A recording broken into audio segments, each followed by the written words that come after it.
in general is regarded as probably the top, if not one of the top teams, just seeding wise.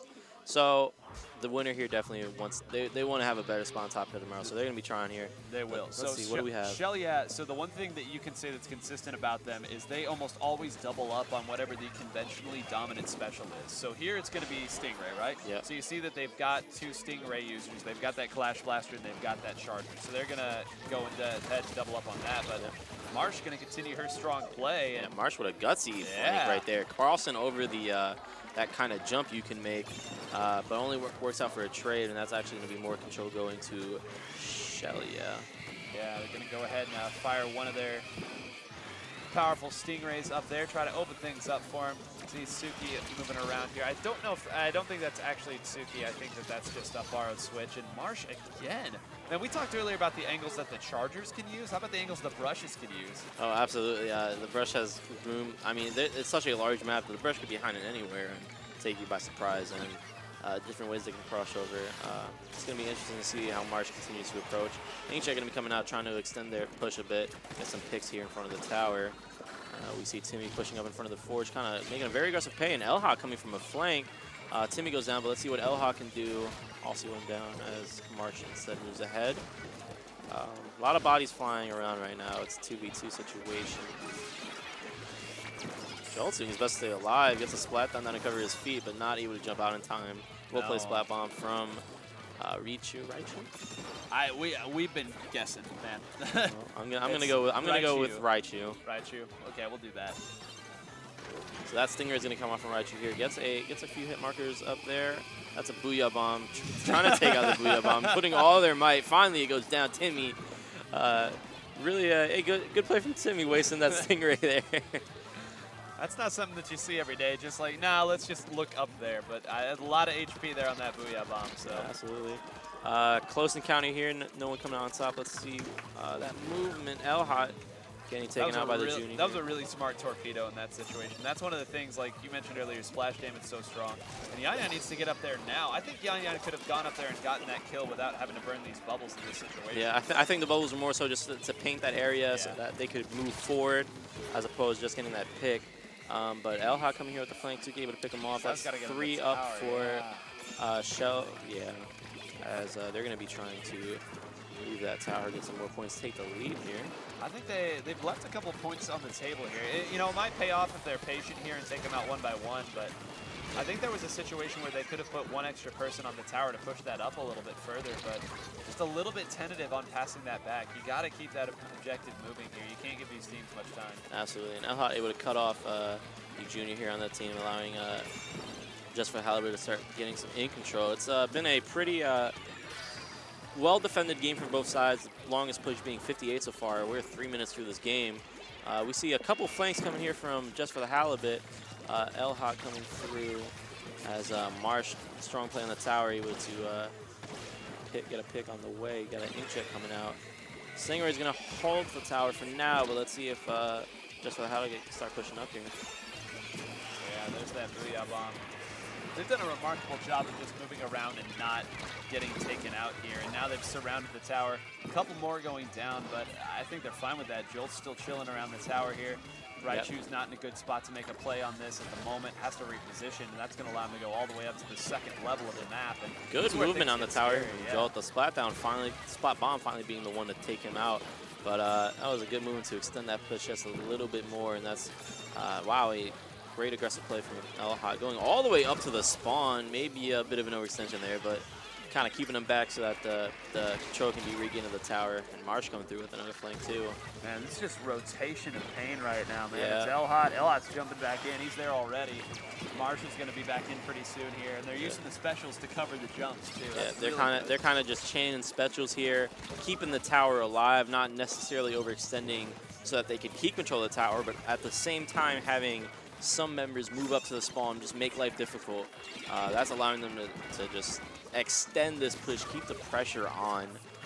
They are not losing any control here, it looks like. No, I mean, you look at the clock right now, that was about a 2-minute push right there. That drained a lot of time off the clock, and just using this to try to get a little control of mid here, but there you go, the brush just the splat bomb able to make it the trade, so lucky break there, but This is the last 8 seconds of the game, excluding overtime. So let's see what Shelia can do. They're going to have to chain some specials together of their own. Good movement on the tower from Sly. Splat Bomb's coming through. That's another Stingray in Sly's pocket. Let's see if he can have an opportunity to use it here. They're going to have to stay on the tower as Marsh gets off a couple picks. And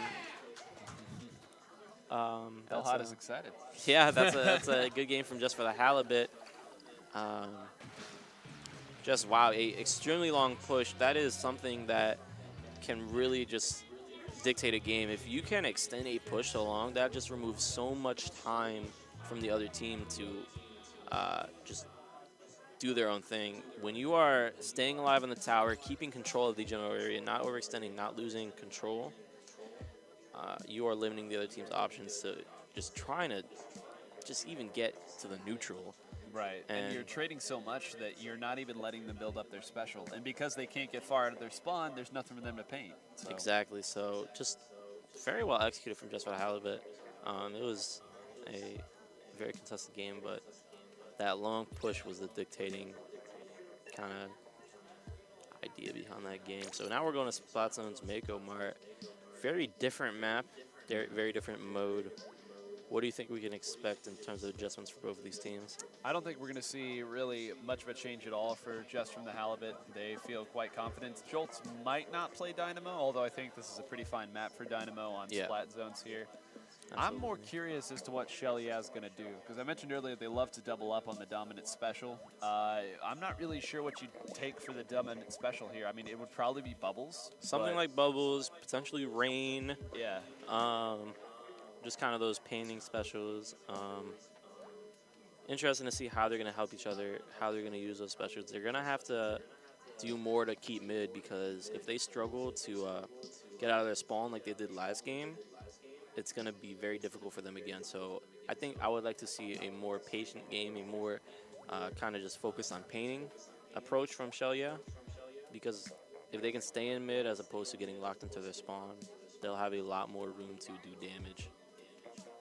And I think on top of that, too, it's going to be so difficult to hold Just for the Halibut back into their spawn, right? Hot's crafty. He's going to find a way out. Marsh has been just killing everything in front of her. So I think it's all the more important for them to know that they can get back out if they get locked out, because I don't think you can expect a 100-0 on this map against Just for the Halibut. So it's going to be so important for them to just play that measured, patient game that you were talking about. Absolutely. Well, we're getting into here, game 2 here in the last set of the tournament. Oh, not the tournament, of day 1. Yeah. 2 brushes here coming out from Just for the Halibut. Last time we saw this, it was pretty terrifying, but as we said earlier, 2 Bubbles, they're doubling up on that special once again. Actually, an ink brush on both teams here, which I think is very interesting. When's the last time you've seen this?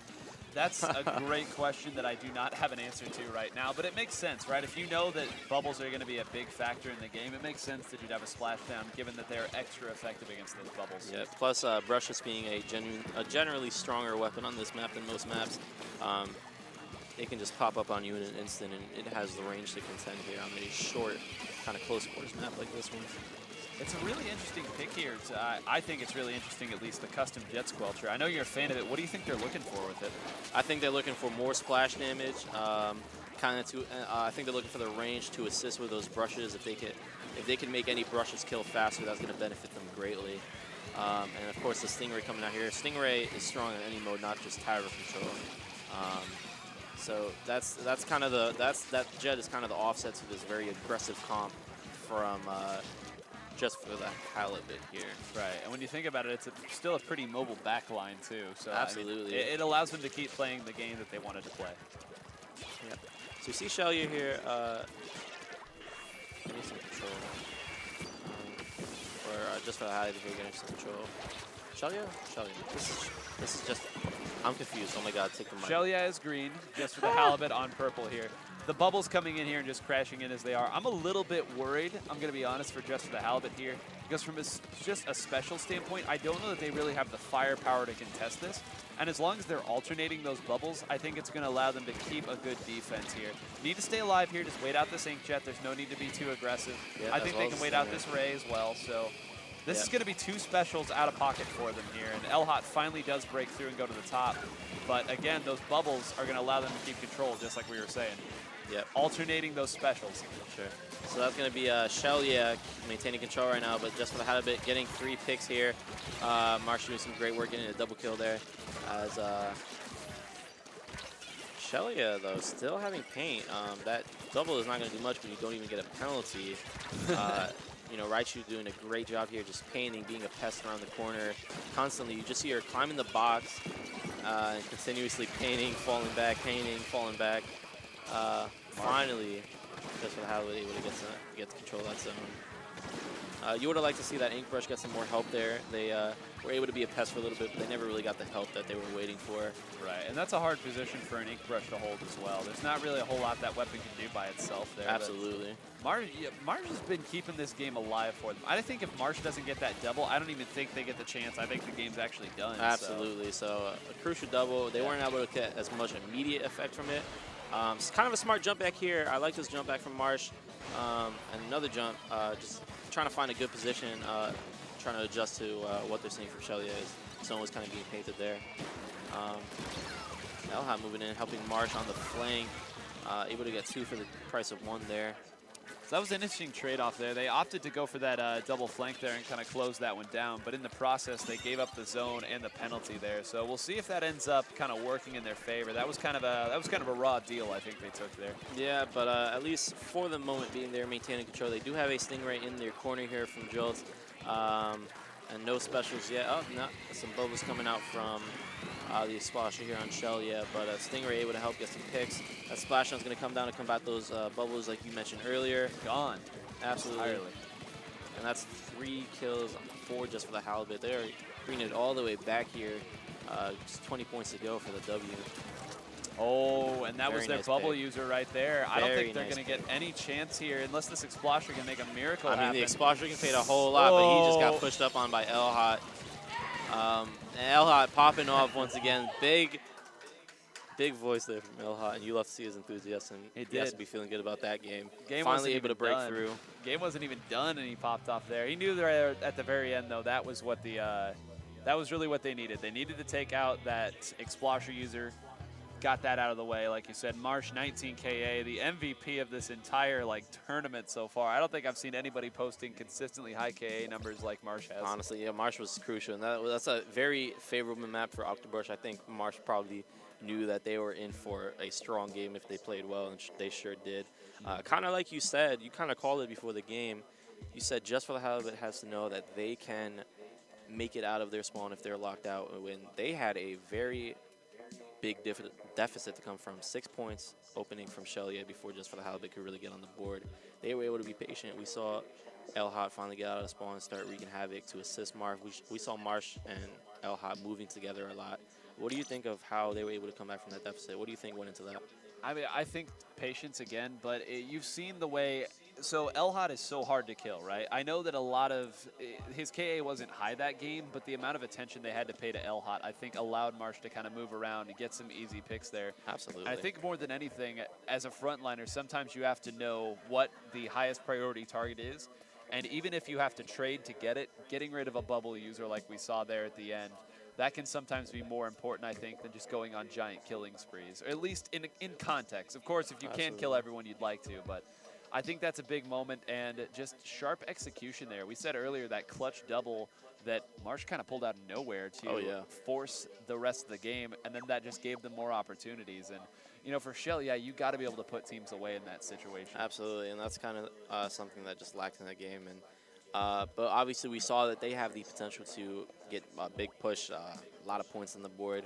They just have to maintain it. They have to come back from their losing positions harder, because that's just what they've been struggling with. They've been struggling to kind of even things back up once they kind of get in a bad position. So I would like to see maybe some